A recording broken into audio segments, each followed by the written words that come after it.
Welcome to life experience education. मैं हूं प्रवीण कुमार शर्मा और हम इस सीरीज में पॉलिटी को स्टार्टिंग से एंडिंग तक क्वेश्चंस के थ्रू कंप्लीट कर रहे हैं।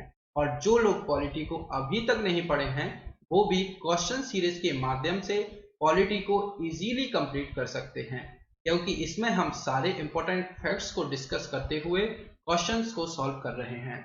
और साथ साथ मैं आप क्वेश्चन सॉल्व करते चलें और लेक्चर के बाद कमेंट सेक्शन में बताएं कि आपने कितने क्वेश्चन सही किए हैं। तो ये है पॉलिटी का पार्ट 4। स्टार्ट करते हैं लेक्चर को बिना किसी देरी के क्वेश्चन नंबर फर्स्ट के साथ। At the time of enactment of the constitution which one of the following ideals was not included in the preamble, यानी कि संविधान के अधिनियम के समय प्रस्तावना में निम्नलिखित में से कौन सा आदर्श शामिल नहीं था। तो इसका राइट आंसर है सोशलिस्ट, यानी कि सी, इसमें शामिल नहीं था प्रीएम्बल में। तो जो इमेज में आप देख रहे हैं ये कॉन्स्टिट्यूशन का प्रीएम्बल है और इसमें क्या कहा गया है इसको हम थोड़ा देखेंगे। इसमें लिखा गया है we the people of India, यानी कि हम भारत के लोग having solemnly resolved to constitute India into a, यानी कि भारत को एक संपूर्ण प्रभुत्व संपन्न, पॉइंट दिए गए हैं सोवरेन यानी कि स्वतंत्र, यानी कि फ्री फ्रॉम एक्सटर्नल कंट्रोल, यानी कि हमारे ऊपर किसी भी भारी शक्ति का दबाव नहीं होगा। फिर है सोशलिस्ट, यानी कि समाज साम्यवादी। फिर आता है थर्ड सेक्युलर, यानी कि धर्मनिरपेक्ष। ये बहुत इंपॉर्टेंट पॉइंट है। कंट्री हैज नो रिलीजन, यानी कि देश का कोई पर्टिकुलर धर्म नहीं है, इसलिए इंडिया दैट इज भारत को हिंदू राष्ट्र घोषित नहीं किया जा सकता, क्योंकि हमारे संविधान में साफ साफ शब्दों में सेक्युलर वर्ड का यूज हुआ है। फिर आता है डेमोक्रेटिक, यानी कि प्रजातंत्रवादी, यानी कि जो सरकार होगी वो लोगों के द्वारा होगी, लोगों के लिए होगी। फिर नेक्स्ट आता है रिपब्लिक, यानी कि प्रजातंत्र राज्य, यानी कि गणराज्य। जो हेड ऑफ द नेशन होगा वो भी इलेक्शन के द्वारा चुना जाएगा। फिर है जस्टिस, यानी कि न्याय, यानी कि जो सामाजिक, आर्थिक और राजनीतिक न्याय होगा, social, economic and political justice होगा, वो फेयरनेस यानी कि सत्यता उसमें होगी।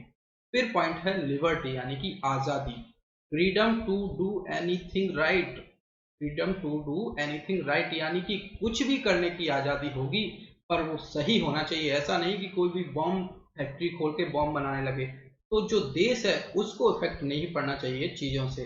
तो आपको आजादी तो है किसी भी कार्य करने की, पर वो सही होना चाहिए। विचार, अभिव्यक्ति, विश्वास, धर्म और उपासना की स्वतंत्रता है, यानी कि thought expression, belief and faith and versus. Equality, यानी कि समानता, स्टेटस एंड अपॉर्चुनिटी, यानी कि प्रतिष्ठा और अवसर में समानता होगी, इक्वलिटी।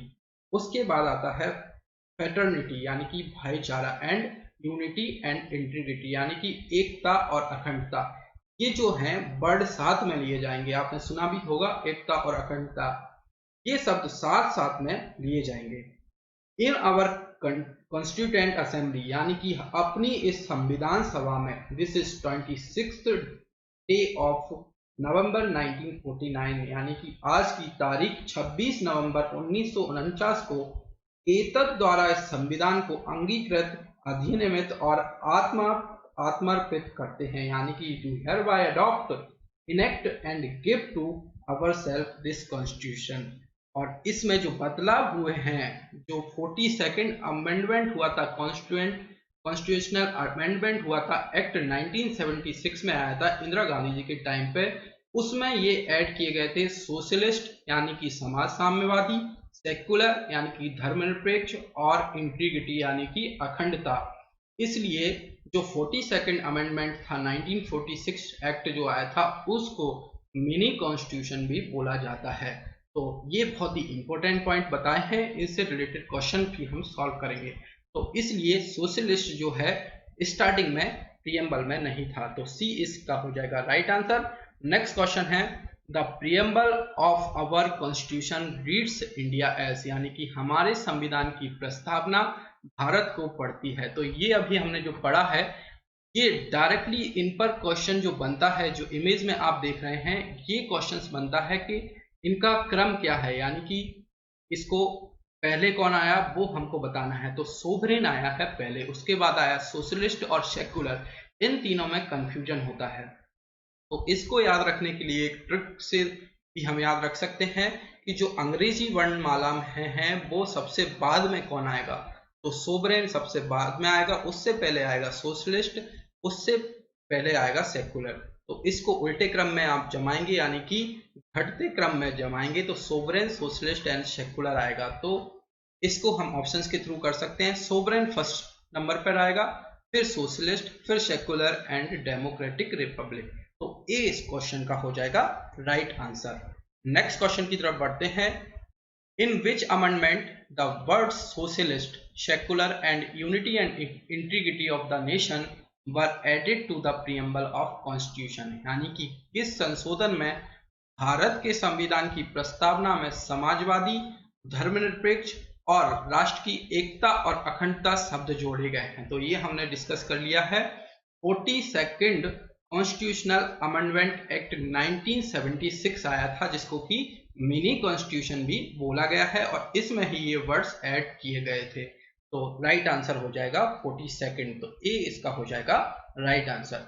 नेक्स्ट क्वेश्चन है, कंसीडर द फॉलोइंग वर्ड्स, यानी निम्नलिखित शब्दों पर विचार करें। सोशलिस्ट, डेमोक्रेटिक, सोवरेन, सेकुलर, यानी कि इनको हिंदी में भी यही बोला गया है इसमें। सोशलिस्ट, इसका हम मीनिंग भी देख चुके हैं। सोशलिस्ट समाज साम्यवादी, डेमोक्रेटिक यानी कि प्रजातंत्रवादी, सोवरेन यानी कि स्वतंत्र, उसके बाद है सेकुलर यानी कि धर्मनिरपेक्ष। अब इनको चूज करना है और उत्तर को चुने जो प्रस्तावना यानी कि प्रीएम्बल में सही क्रम में जमे हुए थे। तो हमने बात की थी, तो सबसे पहले अंग्रेजी वर्णमाला के हिसाब से यानी कि सबसे बाद में कौन आएगा, सोवरेन। उसके पहले कौन आएगा, तो सोशलिस्ट आएगा। उसके बाद आएगा secular and democratic.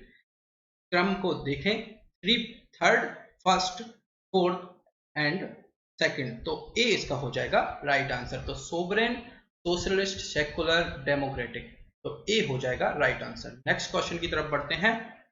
Which among the following is correct expression of the term secular in India, यानी कि निम्नलिखित में से कौन भारत में धर्मनिरपेक्ष शब्द की सही अभिव्यक्ति है।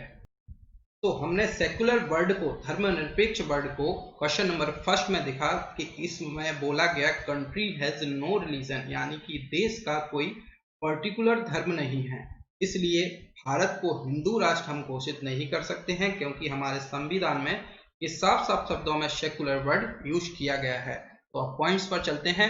ए पॉइंट है इंडिया हैज मैनी रिलीजन, तो ये तो पूरी तरह से रॉन्ग हो जाता है, क्योंकि इसमें डायरेक्टली किया गया है कंट्री हैज नो रिलीजन, तो फर्स्ट पॉइंट तो गलत हो जाता है। उसके बाद आता है इंडिया हैव रिलीजियस फ्रीडम, यानी कि भारतीयों को धार्मिक स्वतंत्रता है। तो धार्मिक स्वतंत्रता है, पर ऐसा प्रीएम्बल में तो डायरेक्टली कहा नहीं गया है। इसमें बोला जरूर गया है धर्म और उपासना के लिए आप स्वतंत्र हैं, पर प्रीएम्बल इसकी डायरेक्टली वो नहीं देता है। उसके बाद है to follow the religion depends upon the will of an individual, यानी कि धर्म का पालन करने के लिए व्यक्ति की इच्छा पर निर्भर करता है। तो ये भी थोड़ा सा ही होता है, पर एक्यूरेट सेकुलर का मीनिंग क्या है, there is no religion of the state in India, यानी कि भारत में राज्य का कोई धर्म नहीं है। तो ये एक्यूरेट इसका एक्सप्लेनेशन देता है। तो डी इसका हो जाएगा राइट आंसर। नेक्स्ट क्वेश्चन है, which one of the following words was not included in the preamble of the Indian Constitution in 1975, यानी कि 1975 में भारतीय संविधान की प्रस्तावना में निम्नलिखित में से कौन सा शब्द शामिल नहीं था। तो ऑप्शंस है फ्रेटर्निटी, सोवरेन, इक्वलिटी या फिर इंटीग्रिटी। तो देखिए, जो सोशलिस्ट, सेकुलर और इंटीग्रिटी, ये तीनों वर्ड्स 42nd अमेंडमेंट में जोड़े गए थे, यानी कि इंटीग्रिटी यानी कि अखंडता, यानी कि इसको वफादारी भी बोला जाए, तो डी इस क्वेश्चन का हो जाएगा राइट आंसर। जो इंटीग्रिटी था यानी कि अखंडता, इसको 96 यानी कि 1976 में जो 42nd अमेंडमेंट एक्ट आया था उसमें जोड़ा गया था। तो डी इसका हो जाएगा राइट आंसर। नेक्स्ट क्वेश्चन है, the word secularism was inserted in the preamble of the Indian constitution, यानी कि भारतीय संविधान की प्रस्तावना में धर्मनिरपेक्षता शब्द डाला गया था। तो ये कब डाला गया था? सेकुलरिज्म यानी कि सेक्युलर वर्ड कब डाला गया था? ये भी 42nd अमेंडमेंट में डाला गया था, जिसको हमने मिनी कॉन्स्टिट्यूशन भी बोला है। तो बी इस क्वेश्चन का हो जाएगा राइट आंसर। नेक्स्ट क्वेश्चन है how many schedules the constitution of India contains, यानी कि भारत के संविधान में कितने अनुसूचियां हैं? इसका राइट आंसर हो जाएगा भारत के संविधान में 8 अनुसूचियां थी जो कि बढ़कर अब 12 हो गई हैं। तो डी इसका हो जाएगा राइट आंसर। नेक्स्ट क्वेश्चन है article 1 of the constitution declares India as, यानी कि भारत का जो संविधान है उसके अनुच्छेद 1 ने भारत को घोषित किया है। तो जो हमारा आर्टिकल 1 है वो आता है पार्ट फर्स्ट में, और पार्ट फर्स्ट में कहा गया है इंडिया एंड इट्स यूनियन, और इसमें आते हैं आर्टिकल 1 से लेके 4 तक। अब आर्टिकल 1 में क्या कहा गया है? उसमें कहा गया है India that is Bharat shall be a union of state, यानी कि जो भारत है वो राज्यों का संघ है। तो ऑप्शंस के थ्रू हम जा सकते हैं।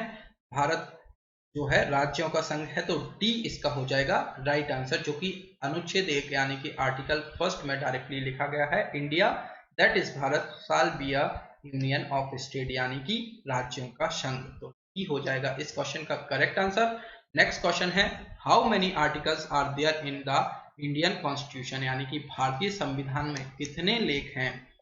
तो भारतीय संविधान जब बना था उस टाइम पर इसमें 395 आर्टिकल्स थे। तो ए इसका हो जाएगा राइट आंसर। 395 आर्टिकल थे, 8 शेड्यूल्स थे और 22 पार्ट में ए डिवाइड था। और world longest for a sovereign nation, यानी कि दुनिया का सबसे बड़ा लिखित में ये संविधान था। साथ ही में प्रेजेंट में इसमें 470 यानी कि 470 आर्टिकल्स यानी कि अनुच्छेद हैं, और 25 पार्ट, जो 22 पार्ट थे स्टार्टिंग में वो बढ़कर हो गए हैं 25 पार्ट्स, और शेड्यूल्स यानी कि अनुसूचियां जो कि 8 थी वो +4 यानी कि 8 तो जो थी वो ही हैं और +4 और बढ़ गई हैं। तो टोटल 12 अनुसूचियां हो गई हैं, यानी कि 470 आर्टिकल, 25 पार्ट और 12 शेड्यूल्स। साथ ही में लास्ट अमेंडमेंट क्या हुआ है? 104th अमेंडमेंट हुआ है, जो कि 25 जनवरी 2020 में हुआ है। और ये क्या था? To extend the reservation of seats for SCs and STs, यानी कि schedule caste and schedule tribes in the Lok Sabha and state assembly, यानी कि लोकसभा और स्टेट असेंबली में इनकी सीट्स को रिजर्व रखा जाएगा फ्रॉम 70 ईयर्स टू 80 ईयर्स, यानी कि 70 साल से इनको 10 साल और बढ़ा दिया गया है, 80 साल तक कर दिया गया है। और साथ ही में remove the reserve seats for the Anglo Indians community, यानी कि जो रिजर्व सीट थी एंग्लो इंडियन कम्युनिटी की लोकसभा और स्टेट असेंबली से, उसको हटा दिया गया है। तो इतना कुछ जानकारी इस क्वेश्चन के थ्रू हमें मिल गई है। और भारत के संविधान में उस टाइम पर थे 395 आर्टिकल। तो ए इस क्वेश्चन का हो जाता है राइट आंसर।